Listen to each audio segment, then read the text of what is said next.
Assalamualaikum warahmatullahi wabarakatuh. Halo warga Wingit sekalian, balik lagi bareng saya Putra di sini. Gimana kabar kalian? Semoga kalian sehat selalu ya. Coba kalian komen jam berapa kalian nonton video ini dan dari mana saja asalnya. Dan ya, seperti biasa, malam ini aku mau bawain sebuah cerita horor yang bisa saja bikin kalian merinding atau malah overthinking. Sebelum lanjut ke ceritanya, kalau teman-teman suka dengan cerita horor kayak gini, jangan lupa untuk dukung channel ini dengan cara like, komen, dan subscribe. Supaya aku makin semangat bawain cerita-cerita horor buat nemenin malam kalian. Dan buat kalian yang ingin sharing, boleh banget kirim ceritanya ke alamat email yang sudah tercantum di kolom deskripsi ya. Jadi nggak usah berlama-lama lagi, kita langsung aja ke ceritanya. Namaku Arif. Aku lahir dan besar di sebuah kota besar di Jawa Timur. Sejak kecil, aku sudah terbiasa dengan berbagai macam kuliner pinggir jalan. Kalau ditanya soal ayam goreng, aku mungkin bisa menyebutkan belasan warung yang pernah aku coba di kota ini.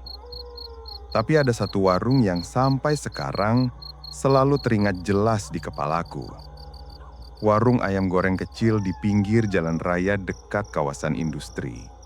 Warung yang kelihatannya biasa saja, tapi selalu penuh pembeli dari pagi sampai larut malam. Aku pertama kali tahu warung ini sekitar 2 tahun lalu. Waktu itu aku pulang kerja malam-malam, lewat jalan alternatif yang jarang aku lewati. Di sebuah tikungan dekat pom bensin kecil, aku melihat warung sederhana dengan cat tembok kusam dan papan nama seadanya. Lampunya redup, bukan neon terang seperti warung modern. Tapi anehnya, suasananya ramai sekali. Motor-motor berjejer, mobil berhenti mendadak demi beli bungkus. Orang-orang rela antre berdiri. Yang paling mencolok bukan keramaiannya, tapi aromanya. Bahkan sebelum aku berhenti, dari jarak puluhan meter, aku sudah mencium bau ayam goreng yang luar biasa harum. Bukan harum biasa seperti bumbu ayam goreng yang sering aku cium di rumah. Ada semacam campuran rempah manis, gurih, dan wangi menggoda yang bikin perut langsung lapar. Aku masih ingat waktu itu aku baru saja makan di kantor. Tapi saat hidungku menangkap aroma itu, perutku seperti kosong lagi. Aku mendadak berhenti, parkir di pinggir jalan dan ikutan antre. Di depan warung hanya ada satu wajan besar di atas kompor minyak tanah. Seorang ibu paruh baya dengan kerudung coklat tampak ceklatan membolak-balik ayam goreng. Tangannya cepat sekali, seperti hafal setiap gerakan. Di sebelahnya ada seorang laki-laki tua, mungkin suaminya, yang mengurus pembukuan.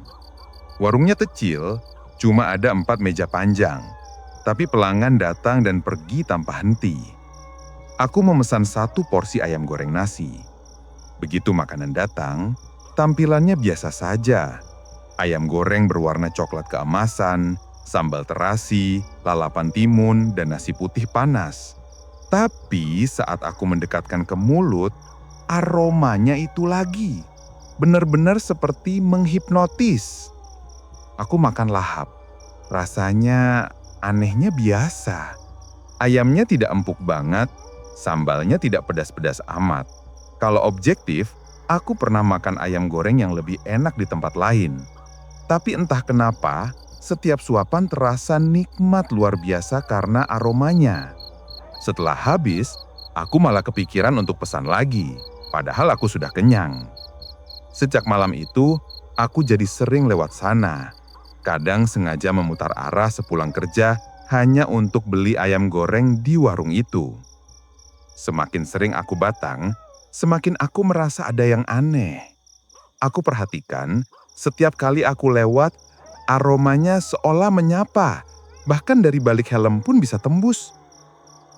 Yang bikin aku makin merinding, Di depan warung itu sering terjadi kecelakaan kecil. Motor jatuh sendiri, pengendara nabrak pembatas. Bahkan pernah aku lihat ada mobil yang tiba-tiba oleng dan nyerempet tiang listrik. Tidak parah, tapi cukup sering. Saking seringnya, orang-orang di grup WhatsApp komplek mulai ngomongin, "Itu warung ayam goreng yang deket pom bensin ya? Kok tiap lewat situ ada aja yang jatuh?" Awalnya, aku anggap itu kebetulan. Jalan di situ memang agak licin pikirku. Tapi makin lama, makin banyak orang cerita hal yang sama. Bahkan seorang tukang ojek online yang aku ajak ngobrol waktu antri di warung itu bilang, "Mas, saya tiap narik lewat sini kok pengen banget berhenti. Padahal saya lagi nggak lapar. Bau ayamnya luar biasa. Tapi kok ya sering ada kecelakaannya di depan sini. Nggak tahu kenapa." Aku hanya tertawa waktu itu, pura-pura nggak peduli. Tapi sebenarnya, aku mulai penasaran. Apa rahasianya? Kok bisa aromanya segitu dahsyatnya? Apa bumbunya spesial? Atau ada sesuatu lain? Kepalaku mulai dipenuhi pertanyaan. Anehnya setiap kali aku berpikir, mungkin aku nggak usah beli lagi, aku malah seperti ditarik. Begitu lewat depan warung, hidungku menangkap aroma itu, otakku berhenti berpikir, kaki otomatis menarik rem dan aku turun beli. Rasanya seperti dipaksa untuk mampir. Di rumah, aku cerita ke ibuku tentang warung ayam goreng itu. Ibuku cuma tersenyum kecil. Ya, namanya orang dagang pasti punya resep rahasia supaya harum. Tapi di wajahnya, aku melihat sedikit ketidaknyamanan. Dia bilang, "Tapi kamu hati-hati loh, Rif. Kadang ada loh warung yang pakai macem-macem supaya dagangannya laku." Kalimat itu membuatku diam. Aku tidak langsung percaya hal-hal gaib. Tapi entah kenapa, perasaan aneh itu terus menempel. Apalagi tiap kali aku lewat dan mencium aroma itu, aku seperti ditarik ke sana. Hingga suatu malam, aku benar-benar terganggu. Aku baru pulang kerja, lewat jalan itu lagi, dan seperti biasa aromanya menghantam hidungku. Tapi kali ini, aku menahan diri, memacu motor tanpa berhenti. Belum sampai 10 meter, aku mendengar suara brak keras di belakang. Aku menoleh, ada pengendara motor jatuh tergelincir tepat di depan warung itu. Orang-orang langsung berkerumun menolong.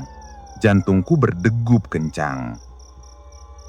Aku terus melaju sambil berpikir, ini gak normal. Malam itu, aku memutuskan menceritakan semuanya ke seorang teman dekatku, Randy.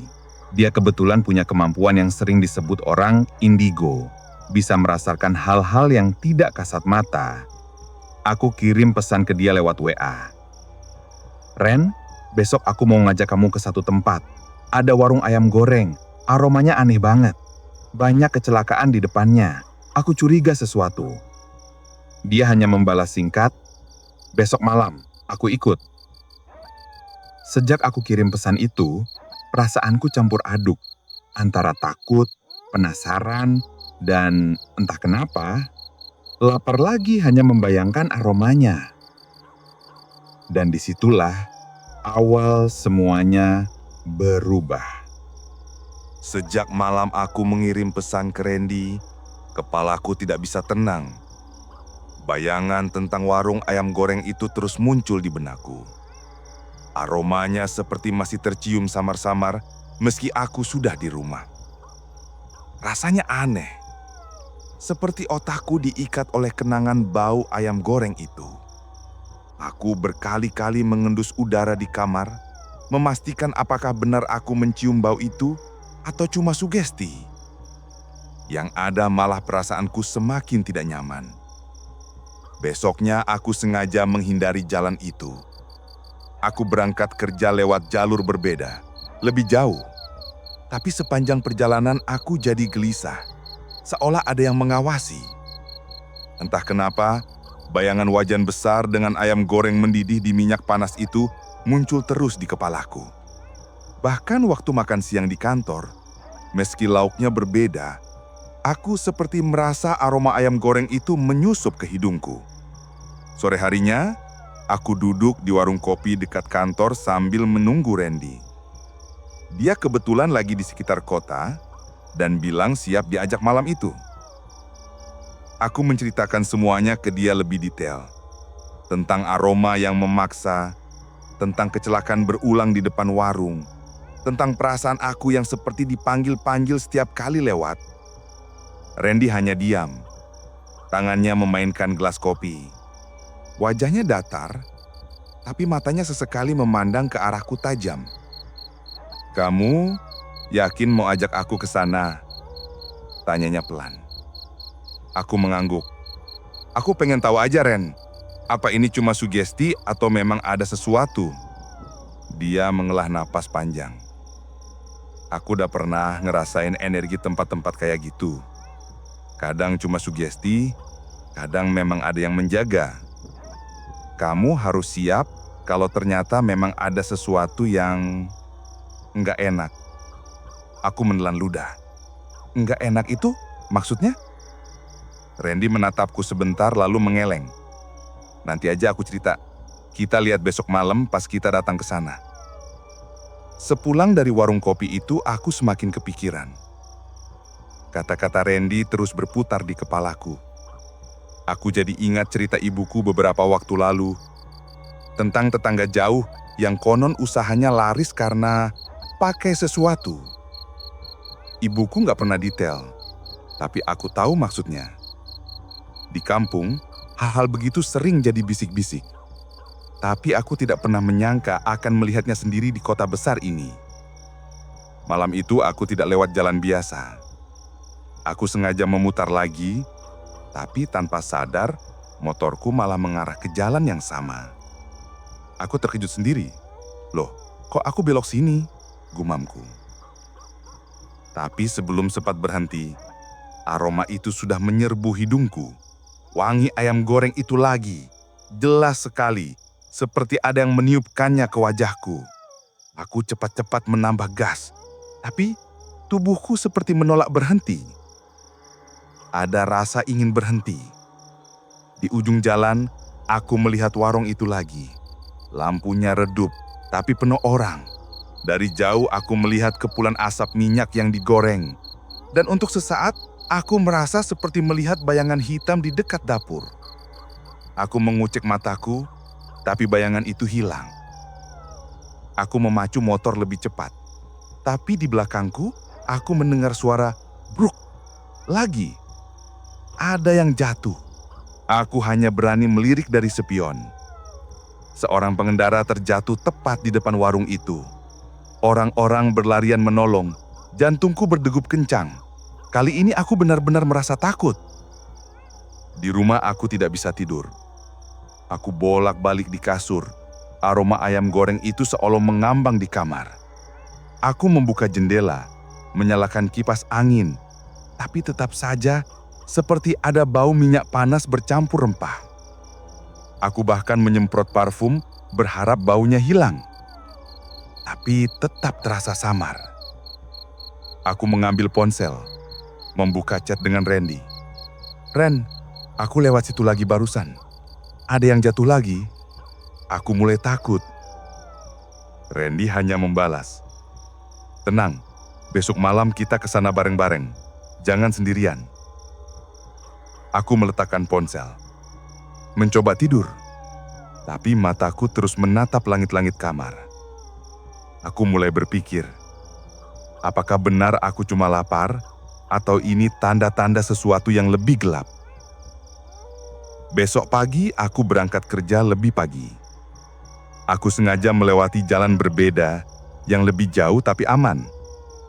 Tapi di jalan itu, di lampu merah, aku bisa mencium aroma ayam goreng yang sama, padahal tidak ada warung ayam goreng di sekitar situ. Aku mengendus udara mencari sumbernya, tidak ada. Tapi aromanya seperti muncul di dalam helmku. Aku membuka kaca helm, mencium lagi, kosong. Tapi di hidungku, aromanya masih terasa. Sepanjang hari itu aku jadi gelisah. Setiap kali ada orang makan ayam goreng di kantor, aku merasa aroma mereka tidak sama. Aroma warung itu jauh lebih memikat. Sore harinya aku bertemu Randy lagi. Dia melihat wajahku pucat. "Kamu kenapa?" Aku menceritakan semua yang aku rasakan sejak kemarin. Randy mengangguk pelan. Berarti memang ada sesuatu. Kamu sudah kena pancingannya, katanya pelan. Aku terdiam. Pancingan? Dia menatapku serius. Besok malam kita ke sana. Jangan makan apa-apa dulu. Jangan ngomong ke sama siapapun tentang tujuan kita. Aku mau lihat sendiri. Tapi kamu harus siap. Kalau memang ini tempat yang aku kira, mungkin kita bakal lihat hal yang nggak enak. Aku menelan ludah. Nggak enak? Aku siap. Malam itu aku berusaha tidur lebih cepat. Tapi seperti biasa, aku sulit memejamkan mata. Entah kenapa, bayangan warung itu terus datang. Aku membayangkan orang-orang antre, ibu paruh badan membolak-balik ayam goreng di wajan, dan aroma minyak panas bercampur rempah menyusup ke hidungku. Sesekali aku merasa mendengar suara mendesis minyak goreng di telingaku. Aku menutup telinga dengan bantal, berusaha fokus ke suara kipas angin. Tapi dalam bayanganku, aku seperti mendengar suara langkah orang di luar kamar. Aku bangkit, membuka pintu, kosong. Hanya halaman rumah yang gelap. Aku kembali ke kasur, menarik selimut, berusaha tidur. Dalam hati aku berdoa, supaya besok malam semuanya terungkap. Besok malam aku dan Randy akan ke sana. Dan entah kenapa, di balik rasa takutku, ada rasa penasaran yang justru makin besar. Aku ingin tahu apa yang sebenarnya terjadi di warung ayam goreng itu. Aku dan Fajar akhirnya benar-benar serius untuk mengulik lebih dalam tentang warung ayam goreng itu. Setelah kejadian malam sebelumnya, bau harum yang seolah memaksa orang untuk membeli meski rasa ayamnya biasa saja. Lalu pandangan Fajar yang terlihat pucat setelah ia melihat sesuatu, aku jadi makin yakin ada sesuatu yang disembunyikan. Bukan hanya soal cita rasa, tapi lebih ke aura warung itu yang terasa janggal. Malam itu, seperti biasa, warung ramai luar biasa. Bahkan ada beberapa mobil yang sengaja berhenti hanya untuk membeli bungkusan ayam gorengnya. Anehnya, setiap kali aku memperhatikan ekspresi orang yang membeli, selalu ada semacam ketergesaan di wajah mereka. Mereka seperti tidak mau menunggu lama, seolah lapar sekali. Padahal ketika ayamnya dipegang atau dicium aromanya, mereka terlihat lega. Kami berdua duduk di warung kecil sebelahnya, berpura-pura sebagai pembeli yang sedang menikmati minuman ringan. Dari situ, kami bisa memperhatikan proses memasak ayam gorengnya. Fajar berkali-kali mengusap wajahnya, terlihat tidak nyaman. Aku lihat lagi, katanya pelan. Aku menoleh cepat. Lihat apa? Tanyaku dengan suara yang ikut menurun. Itu, pocong yang kemarin. Ia menelan ludah. Dia berdiri di belakang penggorengan. Matanya kosong, kain kafannya lusuh, dan setiap kali ayam itu dimasukkan ke minyak panas, dia menjulurkan lidahnya ke arah ayam. Bukan cuma meludah, kayak menjilat atau meniup sesuatu. Suaranya bergetar. Aku menahan nafas, bulu kuduku berdiri. Dari pandanganku tentu aku tak melihat apapun selain pemilik warung yang tampak sibuk menggoreng ayam dengan wajah datar. Tapi, melihat ekspresi Fajar, aku tahu ini bukan hal sepele. Ia bukan orang yang mudah berhalusinasi. Aku menatap lebih lama, mencoba menemukan celah. Dan aku sadar satu hal. Setiap kali ayam keluar dari penggorengan dan dimasukkan ke kotak bumbu, aroma yang semerbak itu seketika memenuhi udara. Lebih kuat daripada ayam goreng manapun yang pernah kucium. Seolah ada sesuatu yang menghembuskan aroma itu keluar. Tak lama setelah kami duduk di sana, sebuah kecelakaan kecil terjadi tepat di depan warung. sebuah motor yang melaju pelan mendadak oleng dan jatuh sendiri. Tak ada kendaraan lain yang menabrak. Orang-orang berlarian menolong. Sementara pemilik warung hanya melirik sekilas lalu melanjutkan pekerjaannya. Aku menoleh ke Fajar, wajahnya semakin pucat. Ini bukan kebetulan. Energinya berat banget. Aku kayak sesak. Ia memegangi dadanya. Aku mulai merasa bersalah telah mengajaknya kemari. Tapi rasa ingin tahuku lebih besar. Aku mengeluarkan ponsel dan pura-pura memotret suasana sekitar. Fajar menatapku dengan tatapan penuh peringatan. Jangan sembarangan, bro.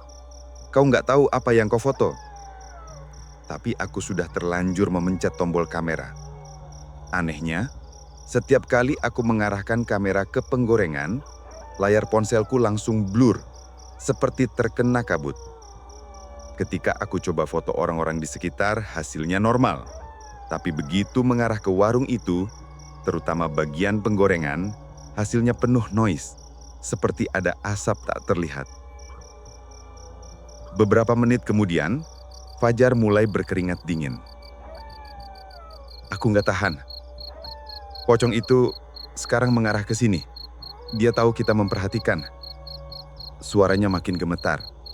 Aku spontan menoleh ke arah yang dia maksud meski tahu aku takkan melihat apapun. Tapi entah kenapa, udara di sekitarku mendadak dingin. Seperti ada angin dingin yang datang dari arah warung. Hidungku juga mendadak mencium bau anyir di balik aroma ayam goreng yang menggoda. Campuran aroma itu membuatku mual. Udah, kita pergi, kataku cepat. Fajar langsung berdiri, wajahnya pucat pasi. Kami berdua berjalan menjauh, namun perasaan seperti diawasi itu tetap menempel. Langkah kami terasa berat, seolah ada yang menahan dari belakang. Saat jarak kami sudah cukup jauh, Fajar baru berani bicara lagi. Aku yakin warung itu pakai sesuatu, bukan cuma bumbu rahasia. Pocong itu bukan cuma hiasan, dia kayak bagian dari proses masaknya. Ia mengusap wajahnya lagi, terlihat trauma. Sepanjang perjalanan pulang, aku tak banyak bicara. Pikiranku bercampur aduk antara rasa penasaran dan takut. Sementara Fajar terus memandangi jalanan, bibirnya komat kamit seperti membaca doa. Kami berdua sepakat untuk berhenti datang untuk sementara waktu, tapi aku sendiri masih merasa ada yang belum terjawab. Mengapa pemilik warung itu seolah tak peduli dengan kecelakaan di depan warungnya? Mengapa aroma ayamnya sekuat itu? Dan yang paling mengganggu, mengapa Fajar bisa melihat pocong yang selalu meludahi makanan itu, sedangkan aku tidak? Malam itu, aku tak bisa tidur. Aroma ayam goreng itu seperti masih menempel di hidungku. Setiap aku memejamkan mata, terbayang sosok pocong lusuh seperti yang diceritakan Fajar. Dan entah kenapa, aku merasa ada bisikan halus di telingaku seperti suara yang memanggil namaku. Suara itu datang dan hilang begitu saja, membuatku menggigil sendiri di kamar. Aku mulai merasa ini bukan sekedar rasa penasaran biasa. Ada sesuatu yang mengikatku pada warung itu, entah apa. Dan meski aku berusaha menenangkan diri, di sudut hatiku ada rasa takut yang makin lama makin menguat. Seolah aku sudah membuka pintu yang seharusnya tidak kubuka. Sejak kejadian terakhir itu, aku dan Fajar sepakat untuk tidak mendekat dulu ke warung ayam goreng itu. Tapi rasa penasaranku justru makin kuat. Bukannya reda, justru aku jadi sering memikirkan warung itu. Setiap malam, entah mengapa aroma ayam gorengnya terasa seolah ikut menempel di hidungku. Padahal, aku sudah beberapa hari tidak ke sana. Bau itu muncul begitu saja di tengah malam ketika aku sedang berusaha tidur. Rasanya seperti ada sesuatu yang berusaha menarikku kembali ke sana. Fajar sendiri makin terlihat murung. Wajahnya pucat setiap kali aku menyinggung soal warung itu. Aku nggak mau balik ke sana bro, nggak enak. Katanya suatu sore ketika kami duduk di warung kopi langganan kami. Ia bercerita, sejak melihat pocong itu, ia sering mimpi buruk. Pocong yang sama muncul di mimpinya, berdiri di belakang penggorengan, menatapnya dengan mata kosong dan kain kafan yang lusuh. Dia kayak tahu aku bisa lihat dia, kata Fajar lirih. Setiap aku mimpi, dia makin dekat. Kadang kayak meludahi lantai, kadang kayak meludah ke arahku. Aku mendengarkan dengan campuran rasa bersalah dan penasaran. Aku tahu Fajar punya kemampuan indigo sejak lama, tapi baru kali ini ia terlihat setakut itu. Aku juga mulai mengalami hal-hal aneh. Suatu malam ketika aku lewat di jalan dekat warung itu, meski aku tidak berhenti, aku melihat dari jauh warungnya tetap ramai, seperti biasa. Tapi anehnya, di depan warung itu terjadi kecelakaan kecil lagi. Kali ini, sebuah mobil berhenti mendadak lalu ditabrak motor dari belakang. Orang-orang berkerumun, pemilik warung hanya melirik sekilas, lalu kembali menggoreng ayamnya seperti tidak terjadi apa-apa. Pemandangan itu membuat bulu kuduku merinding. Besoknya, aku memutuskan kembali ke warung itu sendiri. Aku sengaja datang lebih malam ketika warung sudah agak sepi. Fajar menolak ikut. Aku tidak berniat membeli ayamnya kali ini, hanya ingin mengamati. Dari jauh, aku melihat pemilik warung sedang sibuk menggoreng. Tidak ada pembeli. Aku berdiri di seberang jalan, mencoba menenangkan nafas. Tiba-tiba, aroma ayam goreng itu kembali menyeruak, bahkan lebih kuat dari biasanya. Aku menutup hidung, tapi tetap saja tercium. Dan entah mengapa kaki ini terasa berat untuk melangkah pergi. Ada rasa yang seperti memaksaku mendekat. Aku mencoba mengalihkan pandangan, lalu mengintip dari sudut lain. Saat itulah aku menyadari sesuatu. Tepat di belakang penggorengan, ada semacam bayangan samar. Tidak jelas, seperti manusia, lebih seperti kain putih panjang yang berdiri tegak. Bayangan itu hanya terlihat ketika aku memicingkan mata. Aku mengucek mataku, menatap lagi, hilang. Tapi detik berikutnya, aroma ayam goreng itu makin pekat bercampur bau anyir. Perutku mendadak mual. Aku buru-buru menjauh, berjalan cepat ke arah motor. Baru beberapa langkah, ku dengar suara seperti orang meludah. Pelan tapi jelas. Aku menoleh. Di arah warung, aku melihat pemiliknya sedang memasukkan ayam ke penggorengan, sambil bibirnya komat-kamit. Tapi entah kenapa, dari sudut mataku seperti ada sesuatu yang meludah ke penggorengan itu. Bukan pemiliknya. Bayangan putih tadi seperti bergerak cepat. Aku langsung naik motor dan tancap gas. Sepanjang jalan pulang, aku merasa seperti diikuti. Kaca spionku seperti menampilkan bayangan putih yang berdiri di pinggir jalan, padahal ketika kulirik langsung, jalanan kosong. Aku membaca doa dalam hati berulang kali. Jantungku berdegup kencang. Sesampainya di rumah, aku langsung masuk kamar, mengunci pintu, dan duduk memegangi dada. Malam itu aku sulit tidur. Aroma ayam goreng itu seperti makin pekat di dalam kamarku. Aku mencoba menyalakan kipas angin, membuka jendela, tapi tetap saja bau itu terasa. Aku menutup wajah dengan bantal. Tapi baru saja aku memejamkan mata, tiba-tiba terdengar suara seperti orang meludah, dekat sekali di telingaku. Aku sontak membuka mata, terbangun dengan keringat dingin. Kamar gelap, hanya lampu jalanan dari luar yang samar menerangi. Di sudut kamar, aku melihat bayangan putih sekilas, seperti kain kafan tergantung. Aku mengedip, bayangan itu hilang, tapi bulu kuduku berdiri semua. Esoknya aku menceritakan semua ke Fajar. Wajahnya makin pucat. Aku udah bilang kan jangan main-main. Pocong itu gak cuma ada di warung. Dia udah ngikutin kamu sekarang. Aku tercekat dengar kata-katanya. Ngikutin? Tanyaku. Fajar mengangguk pelan. Dia tahu kamu penasaran. Dia tahu kamu memperhatikan.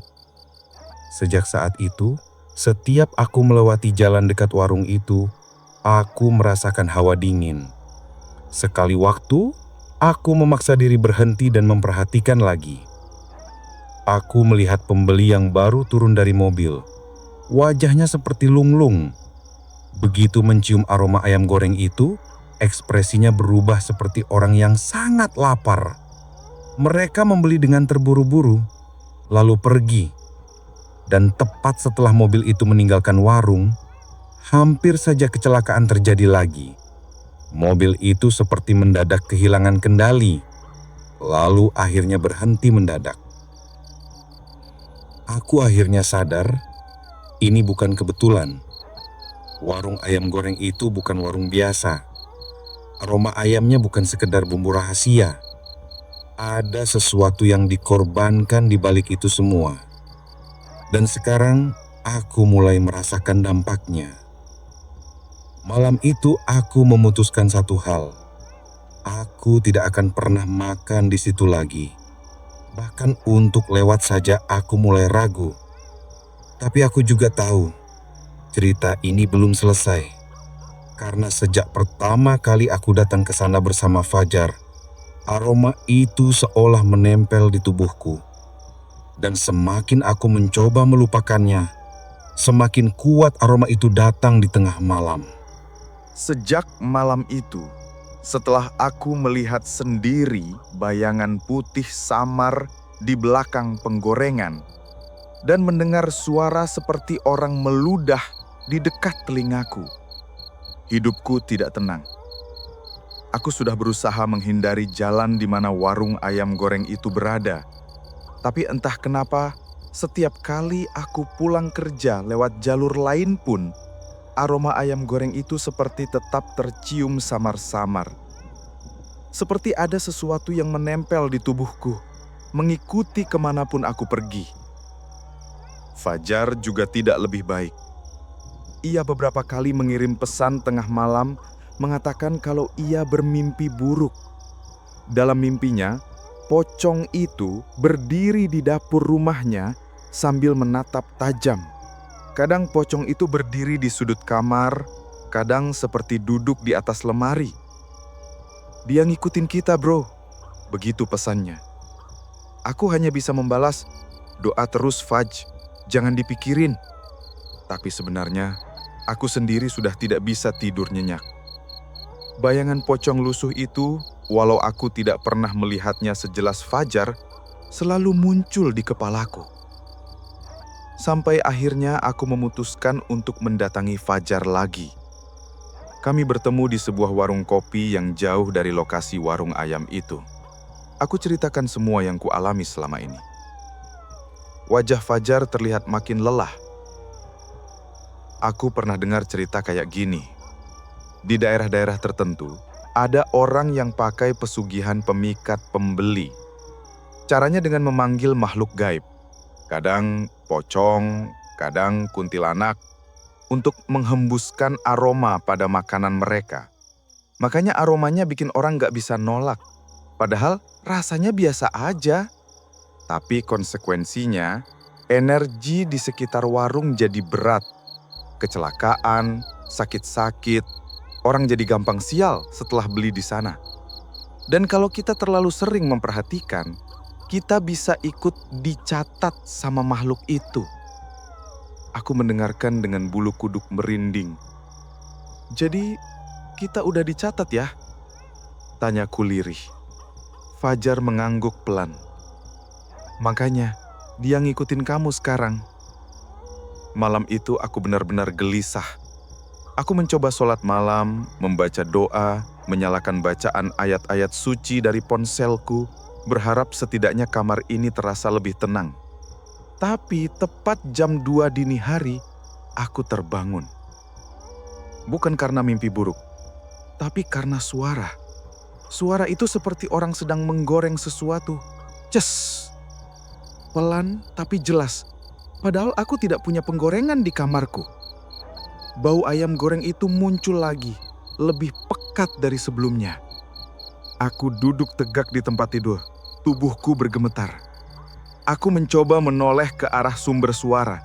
Dari sudut kamar, samar-samar aku melihat kain putih lusuh tergeletak di lantai, seperti kain kafan yang dibiarkan begitu saja.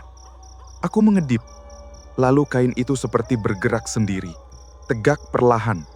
Aku spontan membaca doa keras-keras. Suaraku bergetar. Bayangan itu tidak mendekat, hanya berdiri diam. Lalu, suara meludah itu terdengar lagi, pelan tapi menusuk telinga. Aku terus membaca doa sampai tenggorokanku serak. Entah berapa lama aku seperti itu, akhirnya aroma itu menghilang perlahan. Aku masih terduduk sampai subuh tiba. Begitu azan subuh terdengar, aku baru berani bergerak. Wajahku pucat ketika bercermin. Mataku cekung seperti tidak tidur semalaman. Sejak kejadian itu, aku benar-benar memutuskan untuk berhenti mendekat ke warung ayam goreng itu. Bahkan untuk lewat pun aku tidak berani lagi. Aku mencoba berbagai cara untuk membersihkan diri dari gangguan ini. Berdoa, meminta air doa di pesantren dekat rumah, bahkan membersihkan kamar dengan dupa dan wewangian. Perlahan-lahan gangguan itu mulai berkurang. Aroma ayam goreng itu tidak lagi muncul di tengah malam, suara meludah pun tidak terdengar lagi. Fajar juga bercerita kalau mimpinya mulai jarang datang. Sepertinya makhluk itu perlahan-lahan berhenti mengikuti kami. Tapi ada satu hal yang tetap tertinggal. Rasa takut bercampur jijik setiap kali aku mencium aroma ayam goreng dimanapun. Bahkan ayam goreng di tempat lain yang sebenarnya enak pun jadi terasa hambar bagiku. Setiap aku mencium bau ayam goreng yang wangi, aku langsung teringat pocang lusuh yang dilihat Fajar, berdiri di belakang penggorengan, meludah ke dalam minyak panas. Bayangan itu tidak bisa hilang dari kepalaku. Kadang-kadang aku masih melewati jalan itu dari jauh. Warung ayam goreng itu masih ramai, seperti tidak terjadi apa-apa. Orang-orang masih berhenti membeli ayamnya, memuji aromanya. Aku hanya bisa memperhatikan dari kejauhan dengan dada berdebar. Di depannya, kecelakaan-kecelakaan kecil tetap saja terjadi. Motor tergelincir, mobil mendadak, rem mendadak. Pemiliknya tetap sama, wajahnya datar, menggoreng ayam tanpa peduli. Aku akhirnya belajar satu hal. Tidak semua makanan enak itu wajar. Tidak semua aroma yang menggoda itu datang dari bumbu dan resep rahasia. Kadang ada harga yang dibayar di balik kesuksesan yang terlihat sederhana. Dan aku memilih untuk menjauh. Aku tidak akan pernah makan di warung itu lagi. Bahkan mendekat saja aku enggan. Karena sekali saja kau mencium aromanya dan mulai penasaran, kau tidak akan pernah benar-benar tenang lagi. Sejak keputusan itu kubuat, hidupku perlahan-lahan kembali normal. Meski trauma itu masih ada, aku merasa lebih ringan. Aku dan Fajar tidak lagi berbicara soal warung itu. Kami sepakat mengubur cerita ini, hanya jadi pengalaman yang kami simpan berdua. Tapi dalam hati kecilku, aku masih yakin, ada yang terus berdiri di belakang penggorengan itu, menunggu mangsa berikutnya. Dan aku bersyukur, karena aku berhasil lepas sebelum semuanya terlambat. Gimana warga bengit sekalian ceritanya? Coba kalian komen di bawah. Apakah cerita ini cukup membuat kalian terhibur atau malah bikin kalian takut? Dan sekian cerita untuk kali ini. Semoga kalian terhibur dan mendapatkan sisi positif dari setiap cerita yang aku bawakan. Sampai jumpa di cerita lainnya bersama saya Putra. Wassalamualaikum warahmatullahi wabarakatuh.